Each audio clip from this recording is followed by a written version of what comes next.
panggung utama, tutor kekaisaran yang misterius, Juzi, Jing Hongchen, dan semua pejabat Sun Moon Empire lainnya berdiri. Tidak ada kekurangan tuan jiwa yang kuat di antara mereka. Namun, ini adalah pertama kalinya mereka melihat sesuatu seperti ini. Keterampilan fusion. Tidak, tidak mungkin. Ini tidak terlihat seperti keterampilan fusi. Bagaimana bisa ada begitu banyak perubahan dalam keterampilan fusi? Selanjutnya, Kekaisaran Sun Moon telah melakukan penyelidikan menyeluruh terhadap Huo Yuhao dan Wang Donger. Tidak ada catatan transformasi semacam itu yang digunakan oleh mereka. Ketika sosok keunguan emas muncul, cuaca berubah. Badai dan hujan yang mengamuk sepertinya berhenti. Seluruh panggung diterangi oleh cahaya emas keunguan. Apa sebenarnya ini? Naga tulang akhirnya mengangkat kepalanya lagi. Ketika semua orang melihat panggung bersinar dengan cahaya keemasan dan perak sebelumnya, dia telah melihat mata perak bersinar terang ketika jiwa tubuh Huo Yuhao menjalani kebangkitan kedua. Mata vertikal emas Huo Yuhao berubah menjadi mata perak. Lampu emas dan perak telah berubah menjadi guncangan spiritual kuat yang belum pernah terjadi sebelumnya yang melanda dirinya. Perasaan krisis yang kuat memaksa Yan Feng untuk mengumpulkan kekuatan jiwanya di sekitar kepalanya. Meski begitu, dia masih mengalami pusing yang berdenyut setelah dipukul. Bahkan laut rohaninya mulai pecah, dan dia kehilangan kendali atas tubuhnya untuk sementara waktu. Akhirnya, dia jatuh ke atas panggung. Saat dia berjuang dan berhasil untuk tetap berpikir jernih, dia melihat sesuatu yang sangat aneh, atau lebih tepatnya, ajaib. Apakah ini ilusi lain? Yan Feng berjuang untuk berdiri. Ketika dia meraung, dia mencoba untuk menanggung rasa sakit yang hebat yang mengikuti kejutan spiritual. Sayapnya terbuka, dan dia mulai terbang lagi. Sosok keunguan emas juga bergerak pada saat ini. Dia sangat cepat, dia mencapai kecepatan luar biasa hanya dalam sedetik. Namun, angka itu tidak dibebankan pada Yan Feng, tetapi ke samping. Xiao Xiao membongkar formasi ketelnya pada saat yang sama dan berjungkir balik ke udara. Sosok emas keunguan itu seperti sambaran petir keemasan yang tiba-tiba melintas di udara. Itu menyapu melewati Raja Kerangka. Sebuah telapak emas keunguan ditekan ke arah Raja Tengkorak, yang sama sekali tidak tahu apa yang sedang terjadi. Proyeksi keunguan emas melintas sebelum menghilang. Kepala skeleton King meledak dengan ledakan pelan. Cahaya putih juga melesat ke kepalanya yang hancur. Sama seperti itu naik, api roh yang berusaha melarikan diri dihancurkan oleh cahaya putih yang memurnikan. Teriakan tragis bergema di seluruh panggung. Raja Tengkorak runtuh ke tanah. Tulang hitamnya tidak tahan lagi, dan benar-benar hancur. Yan Feng akhirnya panik. Pada saat dia melihat sosok emas keunguan lagi, Raja Kerangka sudah mati. Meskipun Raja Kerangka telah ditahan oleh Trilife Soul Cruise Cauldron sebelumnya, kehancuran yang tiba-tiba ini terlalu menakutkan.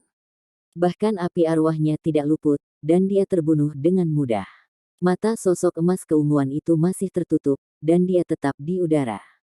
Sayap naganya terbuka, dan cahaya emas keunguan, serta lingkaran cahaya di bawah kakinya, masih berkedip dengan lembut. Suara angin berhenti, sementara hujan berubah. Hujan deras tampaknya dipandu oleh kekuatan yang tak terlihat, dan berkumpul menuju pusat panggung. Air hujan mengikuti lubang melingkar di bagian atas penghalang dan mengalir ke bawah. Rasanya seperti air terjun muncul di atas panggung. Ketika air hujan mencapai kurang dari 200 meter dari tanah, air itu mulai jatuh dengan kecepatan yang jauh lebih lambat. Air hujan berubah menjadi salju yang turun, dan mulai menelan seluruh panggung.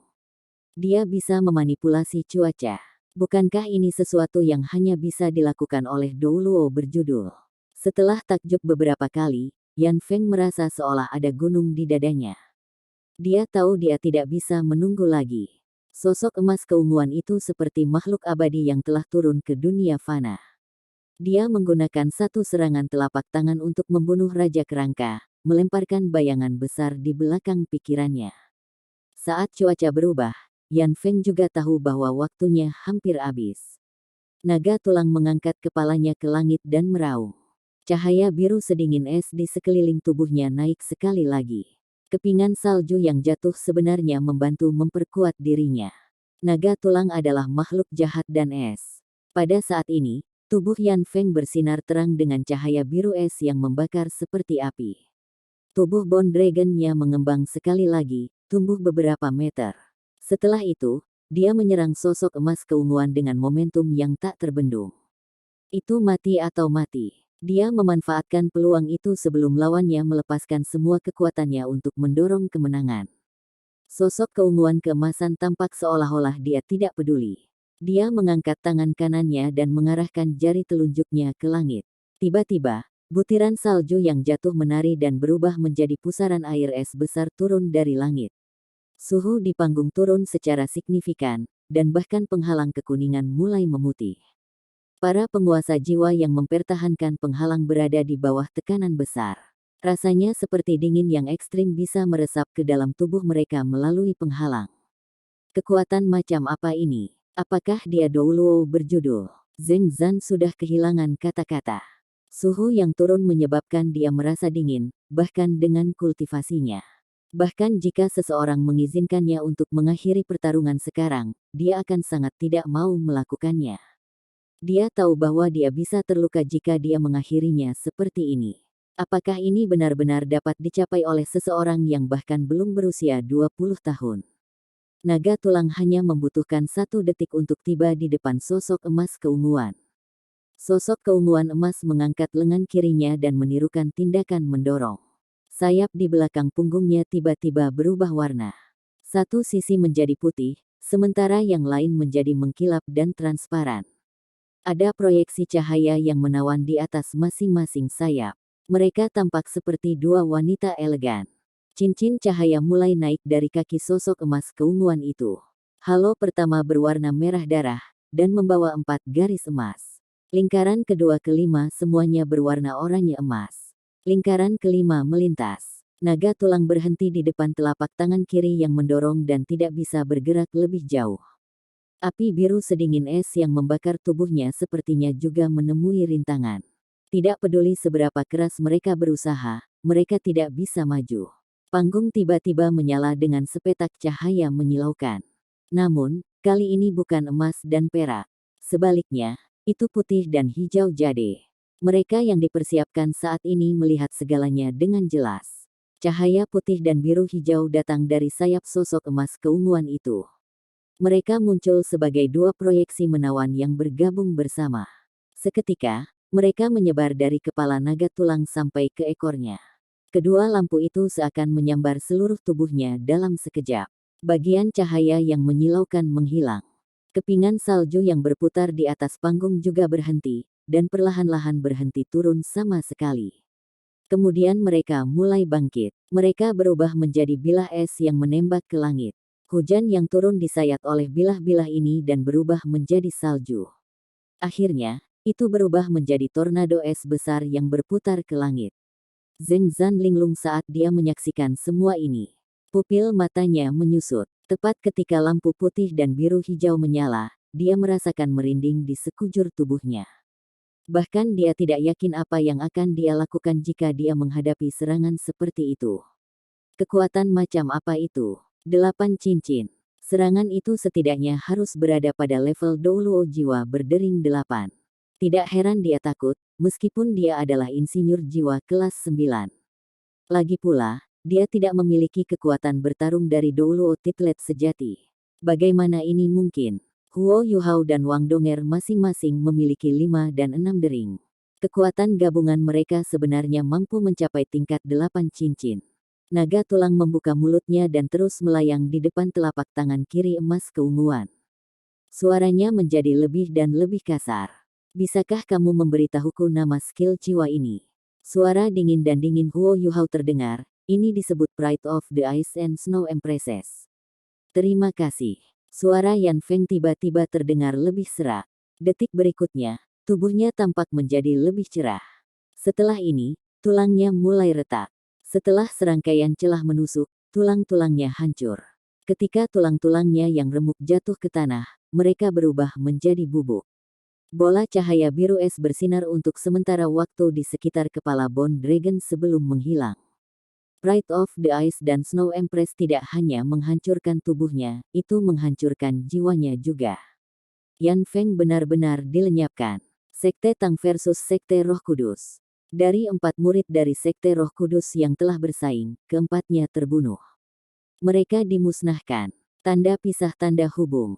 Di panggung utama, tutor kekaisaran yang misterius tiba-tiba mengepalkan tinjunya dengan sangat erat.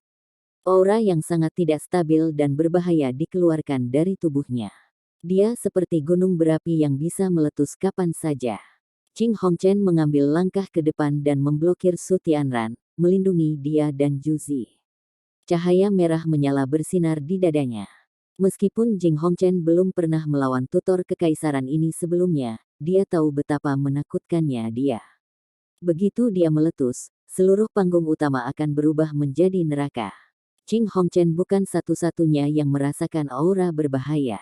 Ada 7 atau 8 orang yang dengan cepat bergegas di depan Su Tianran dan melindunginya juga. Ada juga orang lain di samping guru tutor. Itu adalah seorang wanita yang mengenakan jubah hitam. Pendiri, harap tenang. Imperial Tutor perlahan-lahan menarik kembali auranya yang berbahaya, dan suaranya yang dingin dan menyeramkan bergema dari balik kerudungnya. Sekte Tang berdarah. Beraninya mereka membunuh murid-muridku. Saya akan membiarkan mereka merasakan bagaimana rasanya jika jiwa mereka dibakar dan dikuliti sampai ke tulang. Petik 2. Bagaimana mungkin hatinya tidak sakit? Murid-murid ini yang mewakili Gereja Roh Kudus bahkan belum berumur 20 tahun, tetapi mereka semua adalah elit. Yan Feng bahkan adalah murid pewarisnya. Dia punya harapan besar untuk Yan Feng, tapi sekarang dia mati begitu saja di bawah tangan Huo Yuhao dan Wang Donger. Tidak peduli seberapa dingin dia masih patah hati sekarang. Dia hampir kehilangan ketenangannya. Imperial Tutor, harap tenang. Saya berjanji kepada Anda bahwa saya akan menyerahkannya kepada Anda dan Anda dapat melakukan apapun yang Anda inginkan dengan mereka. Su Tianran pulih setelah sok sesaat. Dia berjanji pada tutor kekaisaran dari belakang dengan aman di belakang rakyatnya. Yang mulia, Anda tidak perlu repot-repot. Saya akan menangani sendiri kentang goreng kecil ini, saya akan mengirim orang untuk menangkap mereka. Setelah selesai berbicara, dia berbalik dan berjalan pergi. Saat dia berjalan dari panggung, dia kabur dan berubah menjadi seberkas cahaya hitam sebelum menghilang. Wanita berpakaian hitam berkata kepada Su Tianran, "Yang mulia, tolong mengerti bagaimana perasaan Imperial Tutor. Jika dia tidak sopan, saya ingin meminta maaf atas namanya." Petik 2. Jangan khawatir, Su Tianran tersenyum menjawab, seolah-olah dia tidak terganggu sama sekali. Wanita berpakaian hitam mengangguk pada Su Tianran. Setelah itu, dia juga melompat dan berubah menjadi seberkas cahaya hitam, mengejar tutor kekaisaran. Qing Hongchen tampak agak suram ketika dia berkata, "Yang mulia, Gereja Roh Kudus terlalu sombong. Beraninya mereka bertindak seperti ini di depanmu." Su Tianran mempertahankan ketenangannya dan berkata, "Hal Master Hongchen, perhatikan kata-katamu." Qing Hongchen sedikit terkejut, dan dia mendengus marah. Namun, dia tidak melanjutkan. Dia mengerti sedikit tentang Gereja Roh Kudus. Dia tahu bahwa ada seseorang yang begitu kuat di dalam gereja sehingga bahkan Hall Virtues Virtue tidak dapat menyinggung mereka. Sosok keunguan emas akhirnya mendarat pada titik ini. Sayapnya yang putih es dan biru kehijauan mendapatkan kembali warna keunguannya. Mereka perlahan-lahan menutup di belakangnya. Cahaya emas keunguan yang kuat tiba-tiba terpisah dari tubuhnya, dan 2 sosok emas muncul di depan dan di belakangnya. Cahaya menyebar dan berubah menjadi cahaya yang kuat yang menelan ketiga sosok. Saat cahaya terdistorsi, Huo Yuhao dan Wang Donger muncul kembali di panggung. Sosok Wang Donger melintas, dan dia bergerak untuk meraih Huo Yuhao. Dia mencegahnya jatuh, karena dia tidak bisa berdiri tegak dengan kakinya. Huo Yuhao sedikit pucat, tapi dia bersemangat. Ada tatapan mantap di matanya, dan dia tampak ulet. Dia mengepalkan kedua tangannya dengan erat. Dia tidak bisa menyembunyikan kegembiraannya. "Donger, kita menang," Huo Yuhao berkata dengan emosi yang nyata.